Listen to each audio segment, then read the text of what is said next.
পটুয়াখালীর রাঙ্গাপালী উপজেলার চরমন্তাজ ইউনিয়নের উত্তর চরমন্তাজ গ্রামের একটি সড়কের মাঝে বিদ্যুতের দুটি খুঁটি রেখে শেষ করা হয়েছে সড়কের নির্মাণ কাজ। ফলে ওই সড়কে প্রতিনিয়ত ঝুঁকি নিয়ে চলছে যাত্রী ও যানবাহন চালকরা। যান চলাচলের ব্যাঘাত সহ বাড়ছে দুর্ঘটনার শঙ্কা। স্থানীয়দের দাবি খুঁটি দুইটি সরিয়ে অন্যত্র স্থাপনের। স্থানীয়রা জানায়, চরমন্তাজ ইউনিয়নের চর লক্ষ্মী ও চর মার্গারেট গ্রামবাসীদের সহজে ইউনিয়ন পরিষদ কার্যালয়ে যাতায়াতের পথ এই সড়ক। সাবেক ইউপি চেয়ারম্যান এম এ মতিনের বাড়ি সংলগ্ন খালের ওপর সেতু নির্মাণের উদ্যোগ নেয় স্থানীয় সরকার প্রকৌশল অধিদপ্তর। প্রায় 6 মাস আগে ঠিকাদার সেতু ও সেতুর সংযোগ সড়কের কাজ শেষ করেছে। তবে সেতুর সংযোগ সড়কের কাজ শেষ হলেও সেতুর পশ্চিম পাড়ের সংযোগ সড়কের গুরুত্বপূর্ণ পয়েন্টে সড়কের পশ্চিম পাড়ের ঢালে ও চেয়ারম্যান বাড়ি সংলগ্ন সড়কের ওপর বৈদ্যুতিক খুঁটি রয়ে গেছে। ঠিকাদার কিংবা সংশ্লিষ্ট কর্তৃপক্ষ এসব বৈদ্যুতিক খুঁটি না সরিয়ে কাজ শেষ করে চলে গেছে।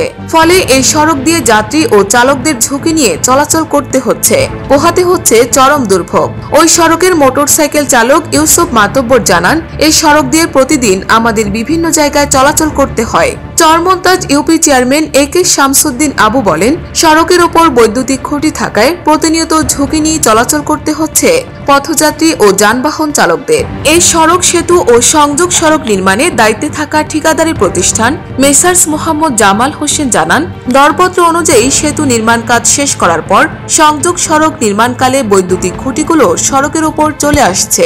এলটিডি ও পল্লী বিদ্যুৎ সমিতির কাছে দুটি খুঁটি সরিয়ে নেওয়ার জন্য বলা হয়েছিল। এ ব্যাপারে এলটিডির উপজেলা প্রকৌশলী মোহাম্মদ হাবিবুর রহমান বলেন, আসলে চরমন্তাজ ইউনিয়নে বিদ্যুৎ সরবরাহ ও রক্ষণাবেক্ষণে রয়েছে ভোলার পল্লী বিদ্যুৎ সমিতি। বিষয়টি তাদের অবহিত করা হয়েছে। আমি এজেন্টের সাথে কথা বলছি, উনি আবার ভোলায় কথা বলছে আমাকে। এজিএম তহিদ সাহেবের সাথে আলাপ করছি। এর আগে বিভিন্ন সময় আমার ঠিকাদার বিদ্যুতের লোকজনের সাথে কথা বলছে।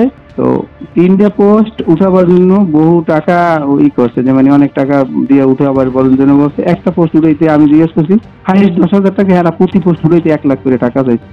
তো অনেক অনেক ব্যাপার আছে, তো এগুলো বললে লাভ নাই। আমি ওই এজিএম এর সাথে কথা বলছি, এখন ওনারা কিভাবে কি করবে দেখুক তারা, বুঝছেন? এটা হলো মূল বিষয় রে ভাই। মূল কথা হচ্ছে আপনি তাদেরকে জানাইছেন তারা উঠানোর জন্য তারা হ্যাঁ এজিএম এর সাথে বলছি, উনি বললো যে উঠানো লাগলে তো উঠাইতেই হবে। এটা হলো মূল কথা। কিন্তু আমার কাছে ভালো লাগে না এই বিষয়টা। আমি তো আগেই কথা বলছি, এটা তো আমার আগেই, এর মধ্যে তো এটা অনেকদিন আগেই বলছি, তারপর বলছি। কিন্তু এদিক দিয়ে পেপারে উঠাইছে, পেপারে উঠাইলে কি সমাধান হবে? না, দোষারোপ তো করা হয়েছে আমাকে। কাজ হলো পল্লী বিদ্যুতের, দোষারোপ করছে আমারে। কাহিনী হলো এরকম। তো ঠিক আছে, ধন্যবাদ। ভোলার দক্ষিণাইচা পল্লী বিদ্যুতের সাব জোনাল অফিসের সহকারী ব্যবস্থাপক মোহাম্মদ কাউসার আহমেদ বলেন, চরমন্তাজ সড়কের মাঝে বিদ্যুতের দুটি খুঁটি থাকার বিষয়টি তার জানা নেই। তবে বিদ্যুতের খুঁটি সরানো একটু সময়ের ব্যাপার। একে অপরকে এমন দোষাদোষীর মধ্যে কোনো দুর্ঘটনা ঘটলে এর দায় কে নেবে প্রশ্ন স্থানীয়দের। সত্য, বস্তুনিষ্ঠ ও নিরপেক্ষ দৈনিক জনবাণী।